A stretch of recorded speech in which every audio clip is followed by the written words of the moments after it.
Kementerian Agama, Wakaf, Dakwah dan Bimbingan Agama Islam Kerajaan Arab Saudi mempersembahkan pedoman pelaksanaan haji secara rinci selangkah demi selangkah.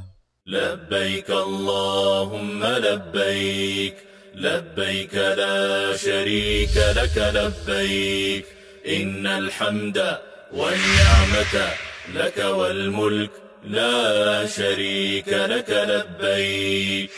لبيك اللهم لبيك لبيك لا شريك لك لبيك إن الحمد والنعمة لك والملك لا شريك لك. Allah Subhanahu wa taala berfirman, وَإِذْ بَوَّأْنَا لِإِبْرَاهِيمَ مَكَانَ الْبَيْتِ أَلَّا تُشْرِكْ بِي شَيْئًا وطهر بيتي للطائفين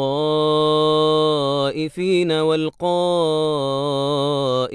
والركع السجود وأذن في الناس بالحج يأتوك رجالا وعلى كل ضامر يأتين من كل فج عميق. Dan ingatlah ketika kami memberikan tempat kepada Ibrahim di tempat Baitullah dengan mengatakan, janganlah kamu mempersekutukan sesuatu dengan aku, dan sucikanlah rumahku ini bagi orang-orang yang tawaf, orang-orang yang ibadah, dan orang-orang yang ruku' dan sujud. Dan berserulah kepada manusia untuk mengerjakan haji, niscaya mereka akan datang kepadamu dengan berjalan kaki, dan mengendarai unta yang kurus yang datang dari segenap penjuru negeri yang jauh. Quran Surah Al-Hajj ayat 26-27. Di Mekah Al-Mukarramah terdapat Baitullah Al-Atiq, tempat yang sangat dicintai hati kaum muslimin di negeri manapun mereka berada. Jiwa dan hati tertuju kepadanya dengan penuh ketundukan dan khusyuk menghadap Allah Subhanahu wa taala dalam pelaksanaan salat 5 waktu sehari semalam. Kaum muslimin datang dari seluruh penjuru negeri untuk melaksanakan haji, tawaf mengelilingi Ka'bah yang dimuliakan sejak dibangun kali pertama oleh Khalilullah, kekasih Allah Ibrahim alaihi salam, sebagai realisasi dari perintah Allah Subhanahu wa taala. Dan agar lisan mereka bertalbiyah menyambut seruan Allah Subhanahu wa taala, menunaikan haji ke Baitullah Al-Atiq, dan agar Ka'bah menjadi rumah pertama yang dibangun untuk manusia, agar mereka menyembah Allah Subhanahu wa taala di dalamnya atas dasar petunjuk dan ilmu, dengan akidah yang bersih dari segala bentuk keyakinan yang batil dan pemahaman yang keliru. Allah Subhanahu wa taala berfirman, Inna awwala baytin wudi'a lin-nasi lalladhi bi Bakkata mubarakan wa hudan lil-alamin fihi ayatun bayyinatun maqamu Ibrahim wa man dakhalahu kana amina. ولله على الناس حج البيت من استطاع إليه سبيلا ومن كفر فإن الله غني عن العالمين. Sesungguhnya rumah yang mula-mula dibangun untuk tempat beribadah bagi manusia ialah Baitullah yang di Mekah, yaitu Mekah, yang diberkahi dan menjadi petunjuk bagi semua manusia. Padanya terdapat tanda-tanda yang nyata, di antaranya maqam Ibrahim. Barang siapa memasukinya, menjadi amanlah dia. Mengerjakan haji adalah kewajiban bagi manusia terhadap Allah, yaitu bagi orang-orang yang sanggup mengadakan perjalanan ke Baitullah. Barang siapa yang mengingkari kewajiban haji, maka sesungguhnya Allah Maha Kaya, tidak memerlukan sesuatu dari semesta alam. Quran Surah Ali Imran ayat 96-97. Ketika Allah Subhanahu wa taala menghendaki matahari Islam bersinar, maka Dia mengutus Rasulnya sebagai penutup para nabi, yaitu Muhammad sallallahu alaihi wasallam, dengan membawa agama yang benar. untuk mengeluarkan manusia dari kegelapan syirik kepada cahaya iman, juga untuk menerangkan kepada mereka kebodohan dan kesesatan yang pernah mereka perbuat, serta menjelaskan kepada mereka hakikat ibadah kepada Allah Subhanahu wa taala, bahwa Allah Subhanahu wa taala adalah zat yang telah menciptakan jin dan manusia agar mereka menyembahnya semata, tiada sekutu baginya. Sami'allahu liman hamidah. Rabbana walakal hamd. Rukun Islam tersebut dalam hadis bahwa Nabi SAW pernah bersabda, Bunyal Islamu ala khams, syahadati an la ilaha illallah wa anna Muhammadar Rasulullah, wa iqamis salah wa ita'iz zakah wa sawmi Ramadan wa haji baitillahil haram. Islam didirikan di atas 5 dasar, yaitu persaksian bahwa tidak ada Tuhan yang berhak disembah selain Allah dan bahwa Muhammad adalah utusan Allah, mendirikan salat, menunaikan zakat, puasa di bulan Ramadan, dan melaksanakan haji ke Baitullahil Haram. Haji merupakan salah satu dari rukun Islam, di mana keislaman seseorang yang diberi kemampuan melaksanakan haji tidak akan sempurna sehingga ia mengadakan perjalanan ke sana. Haji adalah rukun Islam kelima. Ia diwajibkan sekali seumur hidup bagi setiap muslim yang baligh, berakal dan merdeka, serta memiliki kemampuan baik secara materi maupun fisik. Bertolak dari arahan pelayan 2 kota suci, yaitu Raja Abdullah, perihal pentingnya memberikan pelayanan terbaik kepada semua orang yang datang ke Arab Saudi untuk melaksanakan ibadah suci ini, maka pemerintah Arab Saudi bersungguh-sungguh mengerahkan segenap kemampuan, baik materi, SDM, instansi pemerintah terkait, dan yayasan yang ditunjuk untuk melayani para tetamu Allah, sehingga para jamaah haji dapat merasakan ketenangan, keamanan, dan keselamatan sejak mereka datang ke negeri ini hingga mereka kembali ke negaranya masing-masing. Itu semua berkat pemeliharaan Allah Subhanahu wa taala dan pengawasan serta perhatian maksimal dari pemerintah negara yang diberkahi ini. Dan Anda selaku jamaah haji dan umroh akan merasakan bahwa di sana ada proyek, capaian dan pelayanan serta program yang beragam dan kontemporer yang disediakan untuk kenyamanan, keamanan dan kedamaian ibadah Anda. Untuk itu saudaraku yang mulia, jangan Anda ragu untuk mengambil manfaat dari program dan pelayanan yang telah kami sediakan. Kami ucapkan selamat datang kepada Anda para tetamu Allah di negara pemilik 2 kota suci, yaitu Kerajaan Arab Saudi. Macam-macam ibadah haji.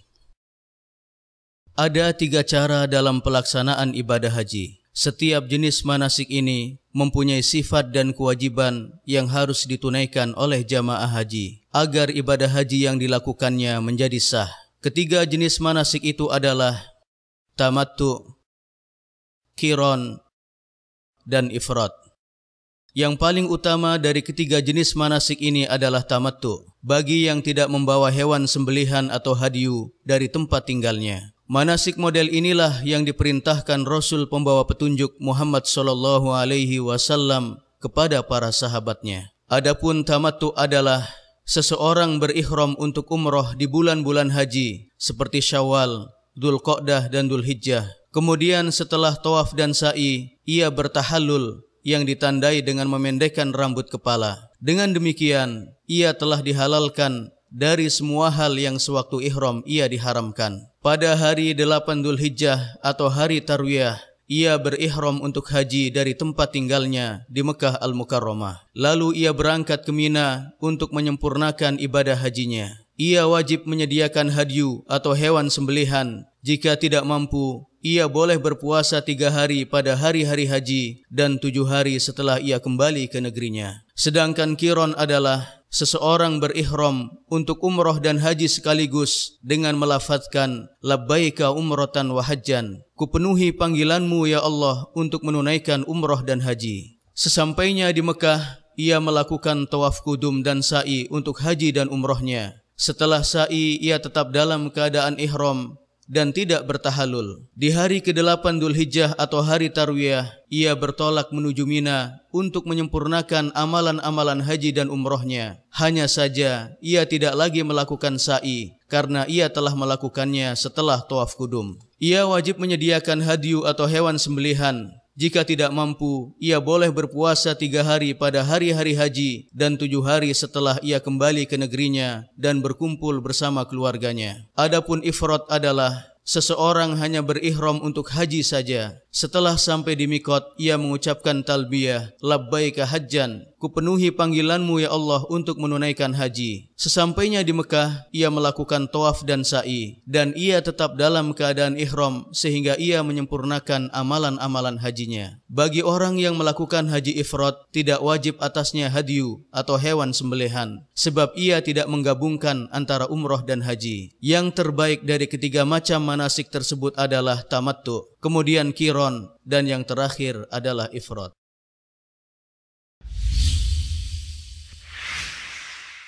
Mikot untuk ihram.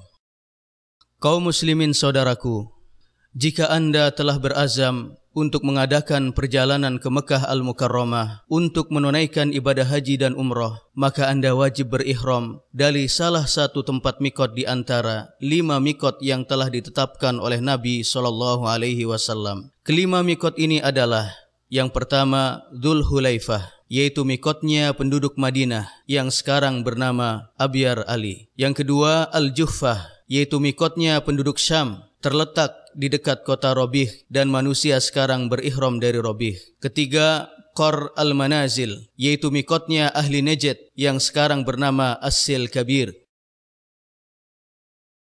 Keempat, Yalamlam, yaitu mikotnya penduduk Yaman dan manusia sekarang berihram dari Sa'diyah. Kelima, Dzatu Irq, yaitu mikotnya penduduk Irak. Bagi penduduk Mekah, mereka berihram untuk hajinya dari tempat tinggalnya. Sedangkan untuk umroh, mereka berihram dari Tan'im atau dari tempat mana saja yang berada di luar batas tanah haram. Adapun penduduk Jeddah, mereka berihram dari Jeddah. Wajib bagi orang yang melewati salah satu dari mikot-mikot tersebut untuk berihram dari sana bagi orang yang ingin haji dan umroh. Barang siapa yang melewati mikot dengan sengaja dan tidak berihram, maka ia wajib kembali ke mikot dan berihram dari sana, atau ia terkena dam, yaitu kambing yang ia sembelih di Mekah dan ia bagikan kepada orang-orang miskin di sana. Kaum muslimin saudaraku, jika Anda sampai di mikot lewat jalur darat dengan sarana transportasi, mobil dan yang lainnya, maka mandilah dan memakai wangi-wangian jika mudah bagi Anda. Kemudian kenakan 2 helai kain ihram yang putih bersih. Yang satu helai Anda pakai sebagai sarung dan yang lain Anda pakai sebagai selendang. Sedangkan bagi wanita boleh memakai pakaian apa saja yang ia kehendaki dengan syarat tidak menampakkan perhiasannya. Setelah itu berniatlah untuk umrah dengan melafadzkan labbaika umratan, kupenuhi panggilanmu ya Allah untuk menunaikan umrah. Adapun jika kedatangan Anda melalui jalur laut atau udara, maka sudah ma'ruf, sang pilot pesawat atau nahkoda kapal akan mengumumkan kepada para penumpang bahwa mikot sudah dekat, sehingga mereka segera memakai pakaian ihram. Tidak mengapa jika jamaah haji dan umroh telah mengenakan pakaian ihramnya dari rumahnya. Sesampainya di mikot, diumumkan kepada para jamaah yang berada di pesawat atau kapal laut agar mereka membaca talbiyah. Talbiyah dibaca dengan suara keras bagi kaum laki-laki dan suara pelan bagi kaum wanita. Labbaik Allahumma labbaik, labbaik la syarika laka labbaik, innal hamda wan ni'mata laka wal mulk la syarika laka labbaik.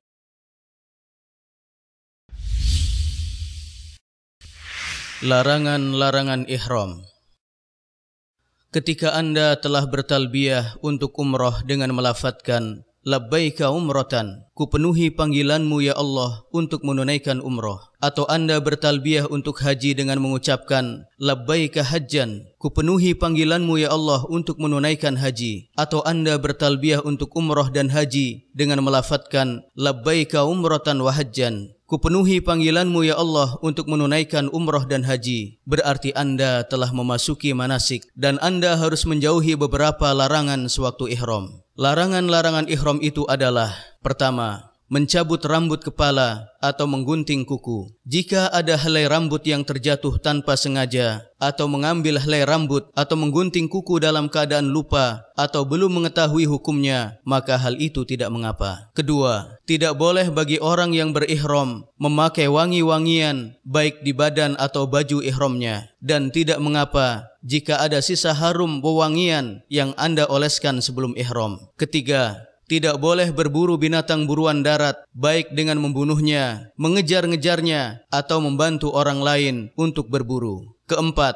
baik yang sedang berihram maupun tidak, dilarang menebang pohon di tanah haram dan mencabut tumbuh-tumbuhan hijau yang tumbuh dengan sendirinya, yakni tidak ditanam oleh manusia. Kelima, tidak boleh memungut barang temuan di tanah haram kecuali dengan tujuan untuk mengumumkannya. Keenam, orang yang sedang berihram tidak boleh meminang wanita atau melakukan akad nikah, baik untuk dirinya sendiri maupun untuk orang lain. Juga dilarang berhubungan intim dengan istri atau menyentuhnya dengan syahwat. Ketujuh, bagi wanita saat ihram dilarang memakai alas tangan dan menutupi wajahnya dengan cadar dan burqa, terkecuali jika melintas di hadapannya lelaki asing yang bukan mahramnya. Pada saat itu ia wajib menutupi wajahnya dengan kain jilbabnya dan yang lainnya. Juga yang demikian itu dia lakukan pada saat tidak berihram. Kedelapan, bagi yang berihram dilarang menutup kepala dengan kain ihram dan apa saja yang menempel di kepala. Sedangkan memakai payung untuk menghindari panas matahari atau berteduh di bawah atap mobil atau meletakkan barang bawaan di kepala, maka hal itu tidak mengapa. Jika ia menutup kepalanya karena lupa atau belum mengetahui hukumnya, maka hal itu tidak ada sanksi baginya, tetapi ia segera menurunkannya saat ia ingat atau telah mengetahui hukumnya. Kesembilan, tidak boleh bagi laki-laki memakai gamis, baju, dan kain berjahit yang dipakai di seluruh tubuh atau sebagiannya, seperti kopiah, celana, sorban, dan sepatu. Kecuali jika ia tidak mendapatkan sarung, ia boleh memakai celana. Jika tidak mendapatkan sendal, ia boleh memakai sepatu. Bagi orang yang berihram boleh memakai sendal, cincin, kacamata, jam tangan, headset,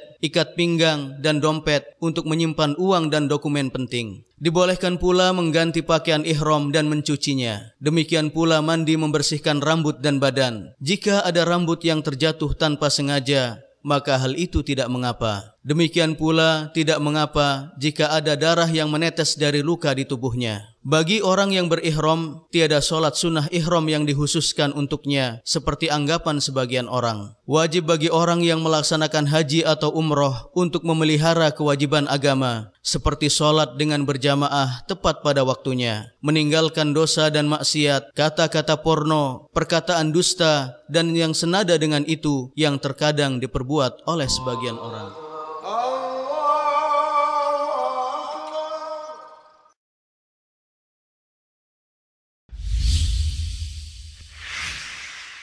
Tata cara tawaf. Di Mekah, seorang yang berihram disunahkan untuk mandi. Sewaktu memasuki Masjidil Haram, ia mendahulukan kaki kanan seraya mengucapkan, A'udzu billahil azim wa biwajhihil karim wa bisultanihil qadim minasyaitonir rajim. Allahumma ftahli abwaaba rahmatik. Aku berlindung kepada Allah yang Maha Agung dan dengan wajahnya yang mulia dan dengan kekuasaannya yang qadim dari godaan setan yang terkutuk. Ya Allah, bukakanlah bagiku pintu-pintu rahmat-Mu. Doa ini disyariatkan pula dibaca setiap kali ia masuk ke dalam masjid manapun. Lalu ia berjalan menuju ke arah Ka'bah Al-Musyarrafah untuk memulai tawaf. Disunahkan bagi laki-laki saat tawaf melakukan ittiba, yaitu menjadikan pertengahan selendang ihramnya di bawah pundaknya sebelah kanan, sedangkan kedua ujungnya berada di atas pundak kirinya. Pada 7 putaran tawaf disunahkan mendekati Hajar Aswad. Jika memungkinkan, ia mencium Hajar Aswad. Jika tidak mengganggu jamaah lainnya dengan berdesak-desakan, saling mendorong, mencela dan memukul satu sama lainnya. Karena yang demikian itu merupakan kesalahan yang dapat mengusik ketenangan orang lain. Jika tidak mungkin untuk menciumnya, maka cukup baginya memberi isyarat kepada Hajar Aswad dari tempatnya yang jauh seraya mengucapkan Allahu Akbar. Kemudian jamaah haji atau umroh memulai tawafnya dengan zikir dan istighfar serta doa-doa yang ia kehendaki, atau membaca Al-Quran dengan suara lirih atau pelan. Juga tidak mengkhususkan doa tertentu seperti yang dilakukan oleh sebagian kaum muslimin, karena yang demikian itu dapat mengganggu orang lain yang sedang tawaf. Jika telah sampai di rukun Yamani, ia mengusapnya dengan tangan kanannya jika hal itu mudah baginya. Tapi ia tidak menciumnya atau mengusap tangan kanannya seperti yang dilakukan oleh sebagian jamaah. Padahal hal itu menyalahi sunnah Nabi SAW.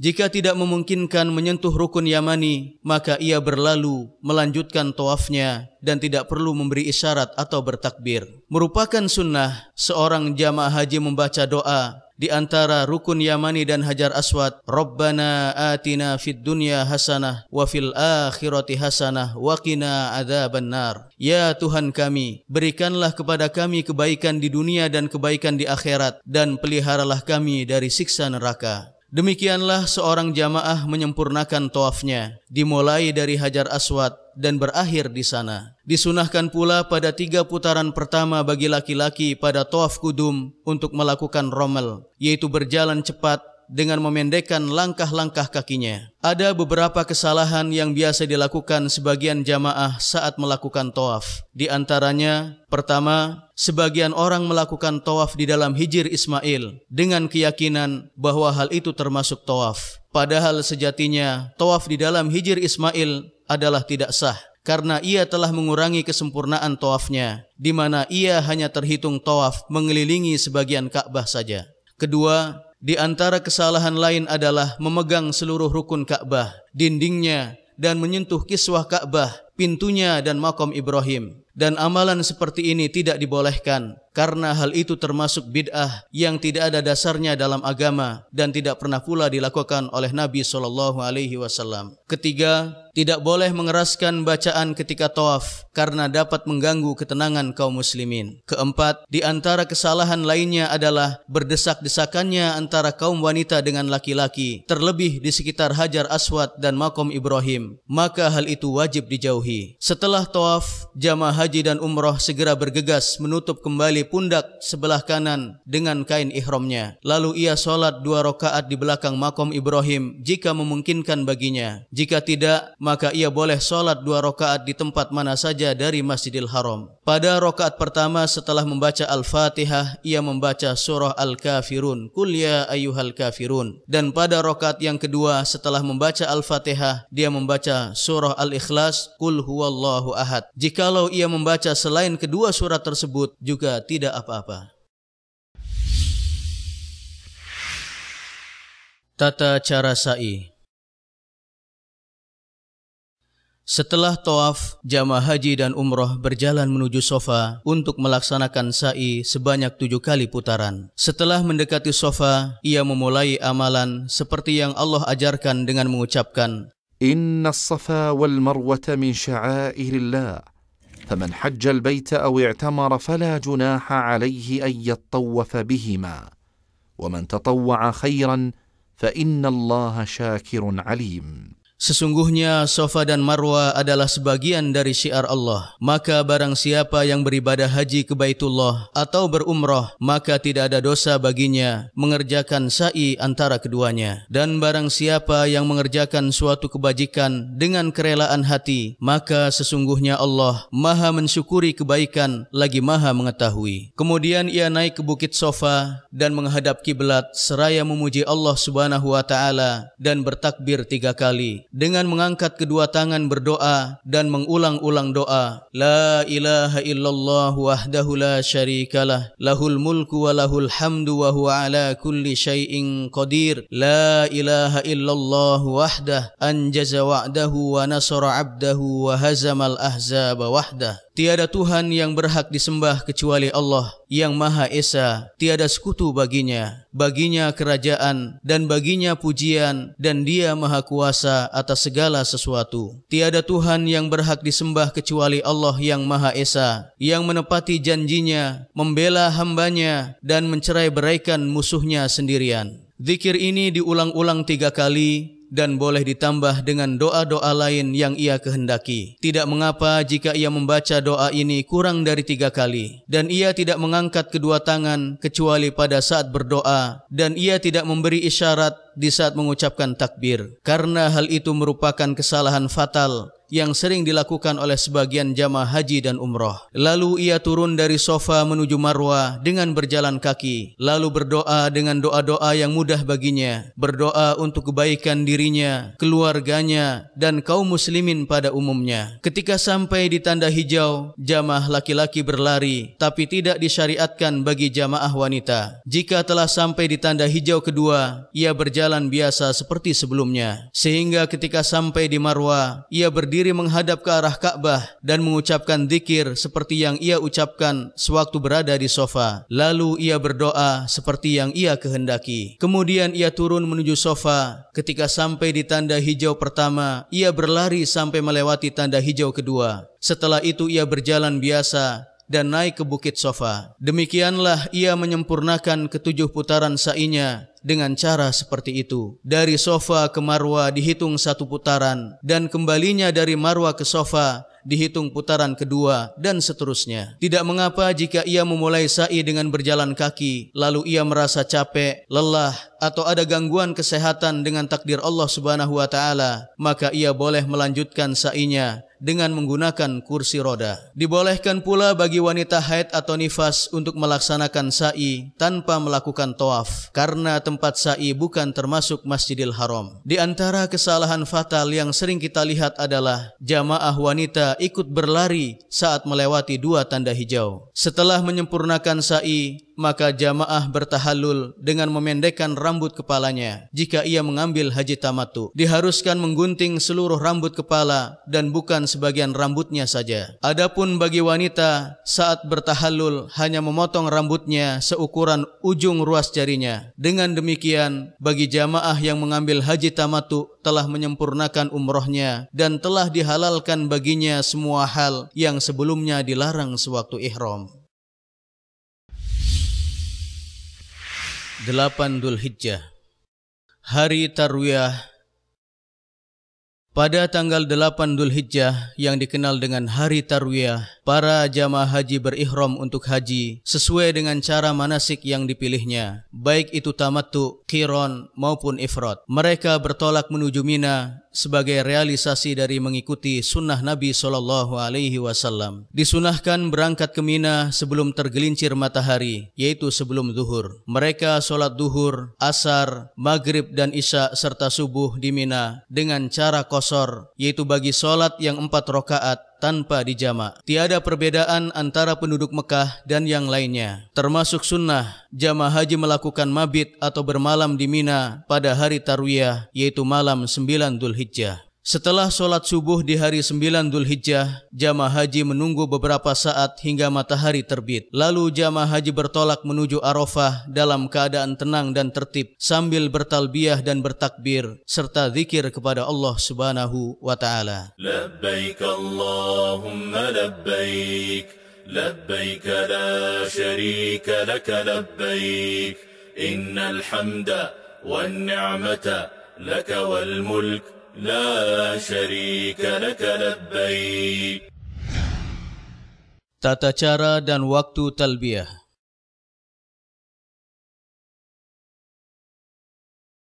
Hendaknya jamaah haji dan umroh memperbanyak talbiyah pada waktu yang telah ditentukan. Saat umroh, talbiyah dimulai sejak ihram sampai memulai tawaf. Sedangkan saat haji, talbiyah dimulai sejak ihram untuk haji sampai waktu melempar jumrah Aqabah pada pagi hari 10 Dzulhijjah atau hari raya kurban. Ucapan talbiyah itu adalah Labbaik Allahumma labbaik, labbaik la syarika laka labbaik, innal hamda wan ni'mata laka wal mulk لا شريك لك لبيك. Aku sambut panggilanmu ya Allah, aku sambut panggilanmu, aku sambut panggilanmu, tiada sekutu bagimu, aku sambut panggilanmu. Sesungguhnya segala puji, nikmat dan kerajaan adalah milikmu, tiada sekutu bagimu.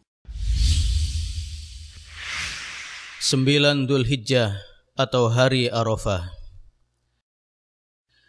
Di hari ini, yaitu 9 Dzulhijjah, para jamaah haji berkumpul di Arafah yang digambarkan oleh Rasulullah sallallahu alaihi wasallam sebagai sebaik-baiknya hari dalam setahun. Kaum muslimin melakukan wukuf di Arafah sejak tergelincir matahari hingga terbenamnya di hari yang agung ini. Merupakan sunnah seorang jamaah haji singgah di Masjid Namirah jika hal itu mudah baginya. Jika tidak memungkinkan, maka cukup baginya memastikan diri bahwa ia berada di dalam batas Arafah. Di sana banyak papan petunjuk yang menjelaskan hal tersebut. Arafah semuanya adalah tempat wukuf. Di hari yang agung ini, wahai saudaraku, sibukkanlah diri anda dengan talbiyah dan zikir, perbanyak istighfar, takbir dan tahlil. Berdoalah kepada Allah Subhanahu wa taala dengan hati yang khusyuk dan tunduk. Bersungguh-sungguhlah anda dalam berdoa untuk kebahagiaan anda, keluarga, anak-anak dan saudara-saudara anda dari kaum muslimin. Jika telah masuk waktu zuhur, seorang imam menyampaikan khutbahnya yang berisi peringatan, nasihat dan petuah. Kemudian ditunaikan solat zuhur dan asar dengan jamak dan qasar seperti yang dilakukan Rasulullah sallallahu alaihi wasallam. Tiada solat sebelumnya, di antara keduanya dan sesudahnya. Jamaah haji hendaknya menghindari kesalahan dalam wukuf di hari yang agung ini yang dapat menghilangkan pahala dan ganjaran. Di antara kesalahan yang biasa dilakukan oleh jamaah haji sewaktu wukuf adalah: yang pertama, wukuf di luar batas Arafah. Mereka berada di tempat itu sampai terbenam matahari, lalu mereka bertolak menuju Musdalifah. Kedua, bertolak meninggalkan Arafah sebelum terbenam matahari, dan hal ini tidak dibenarkan karena menyalahi perbuatan Nabi SAW. Ketiga, berdesak-desakan dan saling dorong-mendorong dengan tujuan naik ke Bukit Arafah atau Jabal Rahmah sehingga sampai di puncaknya, mengusap dindingnya dan sholat di sana. Ini merupakan bid'ah yang tiada asalnya dalam syariat. Terlebih yang demikian itu dapat membahayakan tubuh dan kesehatan jamaah itu sendiri. Keempat, menghadap ke Bukit Arafah atau Jabal Rahmah saat berdoa, padahal sunnahnya adalah berdoa menghadap ke arah kiblat.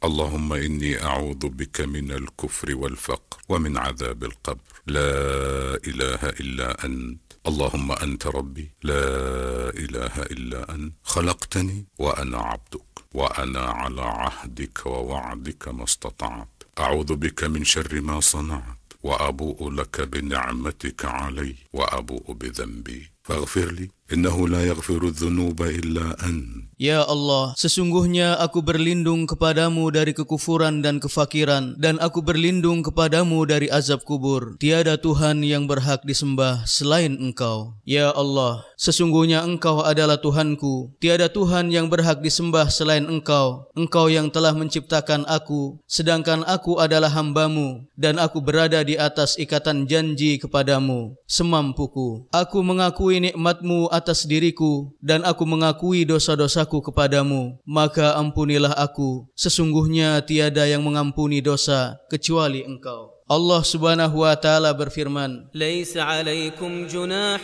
أن تبتغوا فضلا من ربكم فإذا أفضتم من عرفات فاذكروا الله عند المشعر الحرام واذكروه كما هداكم وإن كنتم من قبله لمن الضالين ثم أفيضوا من حيث أفاض الناس واستغفروا الله إن الله غفور رحيم.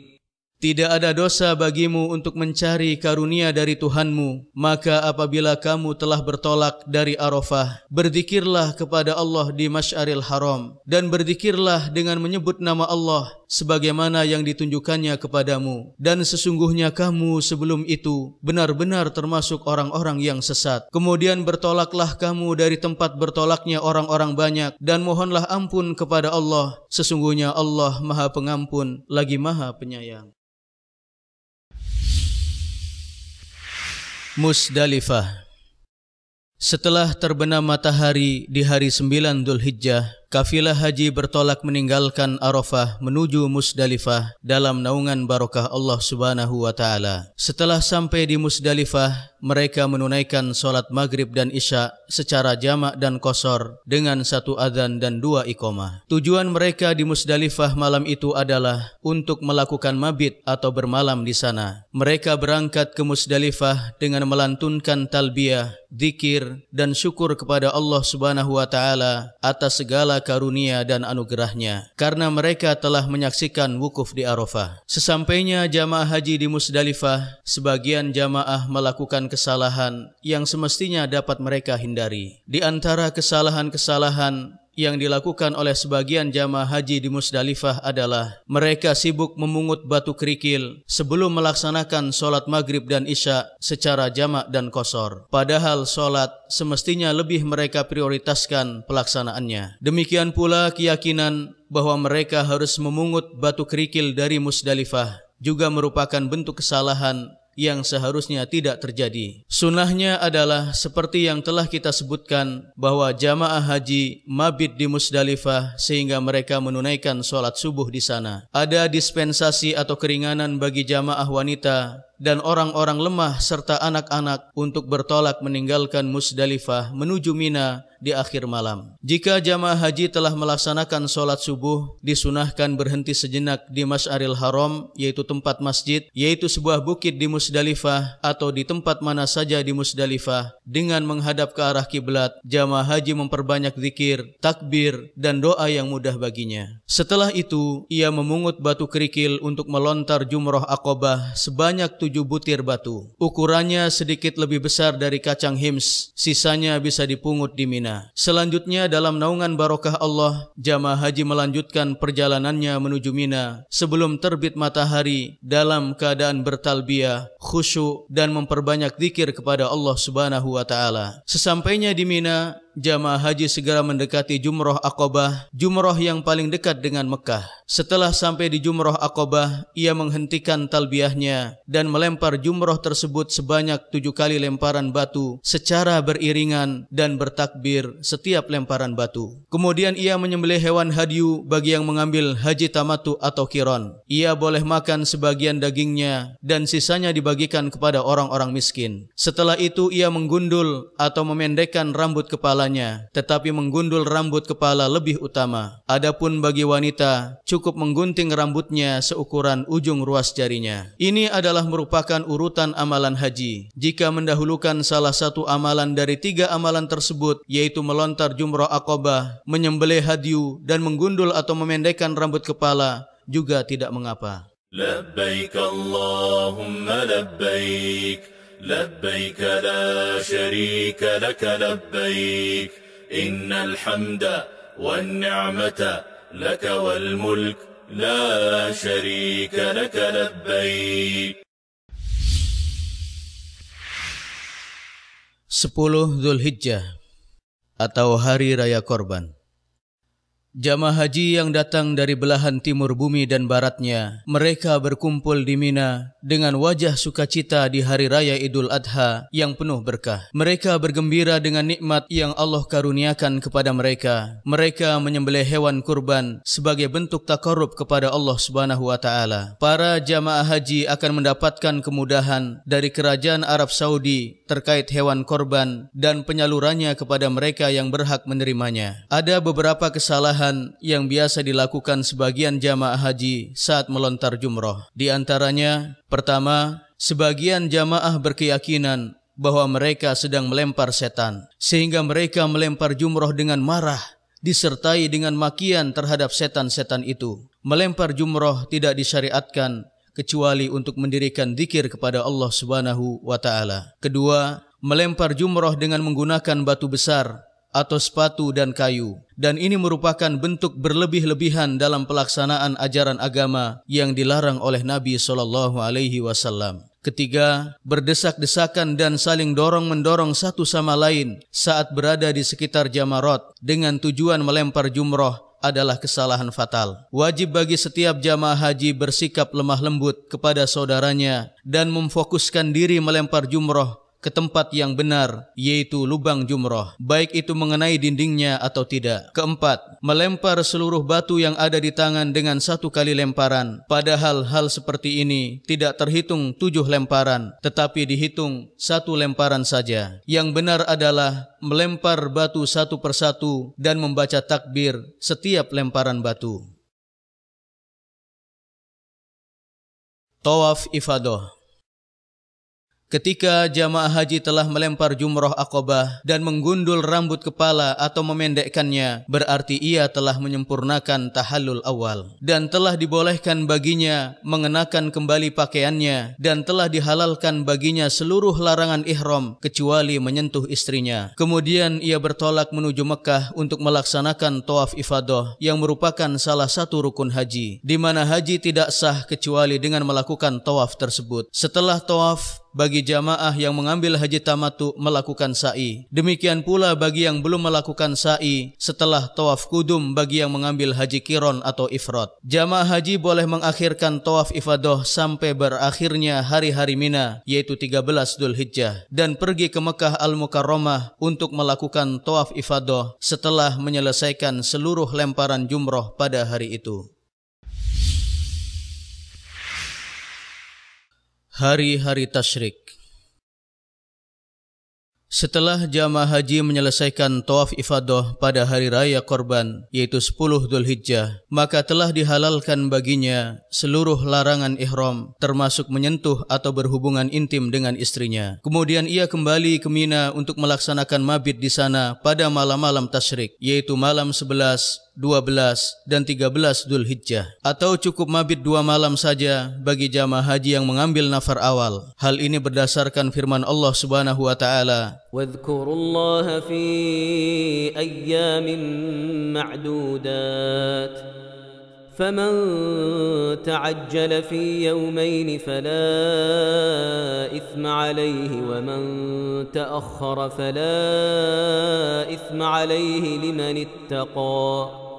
Dan berzikirlah dengan menyebut nama Allah dalam beberapa hari yang berbilang. Barang siapa yang ingin cepat berangkat dari Mina sesudah 2 hari, maka tiada dosa baginya. Dan barang siapa yang ingin menangguhkan keberangkatannya dari 2 hari itu, maka tidak ada dosa baginya bagi orang yang bertakwa. Seorang jamaah haji wajib melempar ketiga jumroh, yaitu Sughra, Wusta dan Aqabah pada hari-hari tasyrik di Mina, dan bertakbir setiap kali ia melempar batu. Disunahkan bagi jamaah haji setelah melempar jumroh Sughra dan Wusta untuk berdiri berdoa dengan menghadap kiblat, mengangkat kedua tangan dan berdoa dengan apa yang dia inginkan. Tapi hendaknya ia menghindari dari berdesak-desakan dan mengganggu kaum muslimin. Adapun setelah melempar jumroh Aqabah, seorang jamaah haji tidak disunahkan berhenti dan tidak pula berdoa sesudahnya. Jamaah haji yang mengambil nafar awal, maka ia melempar ketiga jumroh pada hari ke-12 Dzulhijjah. Lalu ia bergegas meninggalkan Mina sebelum terbenam matahari. Jika matahari telah terbenam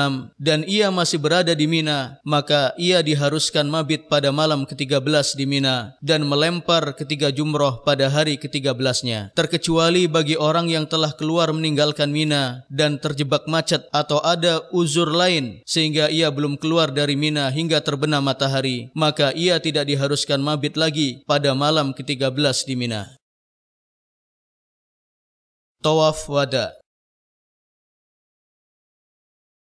Jamaah haji kembali berangkat ke Mekah Al-Mukarramah untuk melaksanakan tawaf mengelilingi Al-Baitul Atiq yang merupakan amalan haji terakhir yang wajib ditunaikannya. Hal itu dilakukan setelah jamaah hampir menyempurnakan seluruh rangkaian manasik dari rukun dan wajib-wajib haji. Tawaf wada merupakan amalan terakhir sebelum meninggalkan Mekah sebagai bentuk realisasi dari perintah Nabi SAW, la yanfiranna ahadun hatta yakuna akhir ahdihi bil bait. Janganlah ada seorang pun dari jamaah haji pergi meninggalkan Mekah Mekah sehingga dia melakukan tawaf wada sebagai amalan terakhir baginya di sisi Baitullah yaitu Ka'bah. Tawaf wada merupakan kewajiban terakhir yang harus ditunaikan jamaah haji sebelum ia mengadakan perjalanan pulang ke negerinya. Tidak gugur kewajiban tawaf wada melainkan bagi wanita haid dan nifas.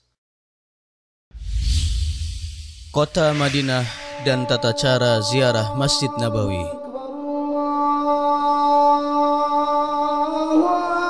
Jamaah haji bertolak menuju kota Madinah Al-Munawwarah yang merupakan tempat hijrah dan tempat tinggal Nabi SAW. Tujuannya adalah untuk mengunjungi Masjid Nabawi yang merupakan salah satu masjid yang disyariatkan untuk diziarahi seperti dalam sabda Nabi SAW, "La tushaddur rihalu illa ila thalathati masajid, al-masjidil haram wa masjidi hadha wal Masjidil Aqsa." Tidak diperkenankan mengadakan perjalanan kecuali kepada 3 masjid, Masjidil Haram, Masjid Nabawi, dan Masjidil Aqsa. Walaupun demikian, ziarah ke Masjid Nabawi bukan merupakan syarat sah haji atau bagian dari kewajiban haji. Bahkan tiada hubungan atau korelasi dengan haji atau ihram. Tetapi ziarah ke Masjid Nabawi disyariatkan dan dianjurkan di setiap waktu sepanjang tahun. Dan selama seseorang telah dimudahkan Allah Subhanahu wa Ta'ala untuk mengunjungi negeri pemilik 2 kota suci, disunahkan baginya mengunjungi kota Madinah Nabawiyah untuk melaksanakan sholat di Masjid Nabawi, yang mana sholat di dalamnya lebih baik daripada 1000 kali sholat di masjid yang lain kecuali Masjidil Haram, di mana sholat di Masjidil Haram pahalanya sebanding dengan 100.000 kali sholat di masjid lainnya. Selanjutnya setelah sholat ia mengucapkan salam kepada Rasulullah SAW. Jika Anda telah sampai di Masjid Nabawi, maka masuklah Anda ke dalam masjid dengan mendahulukan kaki kanan dan sebutlah nama Allah Subhanahu wa Ta'ala dan ucapkan salawat kepada nabinya SAW, dan mintalah kepada Allah agar membukakan untukmu pintu-pintu rahmatnya. Ucapkanlah, "A'udzu billahil azim wa biwajhihil karim wa bisultanihil qadim minasyaitonir rajim. Allahumma ftahli abwaba rahmatik." Aku berlindung kepada Allah yang Maha Agung dan dengan wajahnya yang mulia dan dengan kekuasaannya yang qadim dari godaan setan yang terkutuk. Ya Allah, bukakanlah bagiku pintu-pintu rahmatmu. Disyariatkan pula doa ini untuk dibaca setiap kali Anda masuk ke dalam masjid manapun. Setelah Anda masuk ke dalam Masjid Nabawi, segera lakukan sholat sunnah tahiyatul masjid 2 rakaat. Dan sungguh indah jika Anda dapat melaksanakannya di Raudhah. Jika tidak memungkinkan sholat di sana, maka sholatlah di tempat yang mudah bagi Anda di Masjid Nabawi. Selanjutnya bangkitlah dan pergilah untuk menziarahi kubur Nabi SAW. Anda berdiri menghadap kubur beliau dan ucapkanlah salam dengan penuh adab dan suara yang pelan. Assalamu alayka ayyuhan nabiyyu wa rahmatullahi wa barakatuh. Allahumma atihil wasilata wal fadilah wa ba'athul maqamal mahmud alladhi wa'attah. Allahumma jazihi an ummatihi afdalal jaza. Salam sejahtera, rahmat dan barakah Allah untukmu wahai Nabi. Ya Allah, berilah ia wasilah dan keutamaan serta bangkitkan ia di tempat terpuji yang telah Engkau janjikan kepadanya. Ya Allah, berilah balasan kepadanya atas pengorbanannya terhadap umatnya dengan sebaik-baik balasan. Kemudian Anda bergeser ke arah kanan dan berdiri di depan kubur Abu Bakar As-Siddiq radhiyallahu an. Ucapkan salam kepadanya dan doakan ia mendapatkan rahmat, ampunan dan keridhoannya. Setelah itu Anda bergeser ke sebelah kanan dan berdiri di depan kubur Umar bin Khattab radhiyallahu an. Ucapkanlah salam kepadanya dan doakan ia mendapatkan rahmat, ampunan dan keridhoannya. Ada beberapa kesalahan yang biasa dilakukan oleh sebagian jamaah saat menziarahi Masjid Nabawi, dan hal itu termasuk perbuatan bid'ah yang tidak ada dasarnya dalam agama dan tidak pernah dicontohkan oleh sahabat Nabi radhiyallahu anhum. Di antara kesalahan-kesalahan tersebut adalah yang pertama, mengusap jendela pagar kubur Nabi SAW dan menyentuh dinding-dinding masjid. Hal ini merupakan kesalahan yang seharusnya tidak terjadi. Kedua, saat berdoa jamaah menghadap kubur Nabi SAW, dan ini merupakan bentuk kesalahan, padahal doa yang benar adalah menghadap ke arah kiblat. Setelah itu Anda disunahkan menziarahi kuburan Baqi, di mana sebagian besar sahabat Nabi SAW dikuburkan di sana, seperti khalifah ketiga yaitu Utsman bin Affan radhiyallahu an. Demikian pula menziarahi kuburan syuhada Uhud. Di antara sahabat yang gugur di perang Uhud adalah Hamzah bin Abdul Muttalib radhiyallahu an. Lalu Anda mendoakan mereka seperti yang diajarkan Nabi SAW kepada para sahabatnya sewaktu ziarah kubur. Assalamualaikum ahlad diyar minal mu'minina wal muslimin wa inna insyaallahu bikum lahiqun nas'alullaha lana walakumul afiyah. Semoga kesejahteraan untukmu wahai penghuni kubur dari kaum mukminin dan muslimin. Sesungguhnya kami insyaallah akan menyusul kalian. Kami memohon kepada Allah untuk kami dan kalian keselamatan. Disunahkan pula selama Anda masih berada di Madinah untuk mengunjungi Masjid Quba dalam keadaan bersuci atau berwudu. Quba adalah masjid pertama yang dibangun di dalam Islam. Saat Anda berkunjung ke Masjid Quba, solatlah Anda di dalamnya 2 rakaat sebagaimana yang dicontohkan oleh Nabi SAW. Itulah masjid-masjid dan tempat-tempat di Madinah yang disunahkan untuk diziarahi. Selain masjid dan tempat-tempat itu, tiada lagi yang disyariatkan untuk diziarahi. Oleh karena itu, seseorang tidak dianjurkan untuk membebani diri berlebihan dan mengeluarkan biaya untuk mengunjungi tempat ini dan itu yang tiada pahalanya. Kita memohon kepada Allah Subhanahu wa taala untuk semua jamaah, mudah-mudahan mereka meraih haji yang mabrur, dosa yang terampuni dan sa'i yang diterima. Sesungguhnya Dia Maha Kuasa atas segala sesuatu. Kami ucapkan selamat datang kepada Anda para tetamu Allah di negara pemilik 2 kota suci, yaitu Kerajaan Arab Saudi. لبيك اللهم لبيك لبيك لا شريك لك لبيك إن الحمد والنعمة لك والملك لا شريك لك لبيك لبيك اللهم لبيك لبيك لا شريك لك لبيك إن الحمد والنعمة لك والملك لا شريك لك لبيك إن الحمد والنعمة لك والملك لا شريك لك لبيك لبيك اللهم لبيك لبيك لا شريك لك لبيك إن الحمد والنعمة لك والملك